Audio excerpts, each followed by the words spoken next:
Ganito ko lutuin ang chicken wings. Hindi ako naglalagay ng mantika. Iginigisa ko siya sa sarili niyang mantika at sa sarili niyang tubig. Simple lang ang kanyang mga rekado. Siyempre, lalagyan natin ng pampasarap ang Del Monte tomato paste. Ayan, ilalagay ko ito dito para siya ay lumasa at ilalahat ko na siya kasi sayang yung matitira. Maliit lang naman to. At dadagdagan ko siya ng pampakulay na astuete. At ang magic sarap, syempre hindi yan mawawala.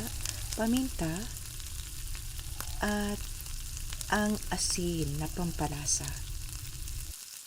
Hahayaan ko lang siyang kumulo ng kumulo para lumabas pa ang sarili niyang tubig.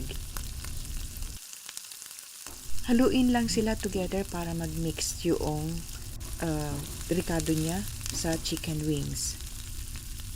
At para lumabas pa rin yung sarili niyang tubig.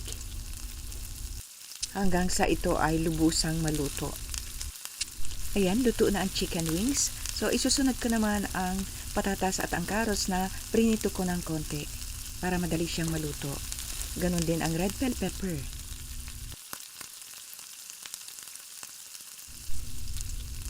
Wow!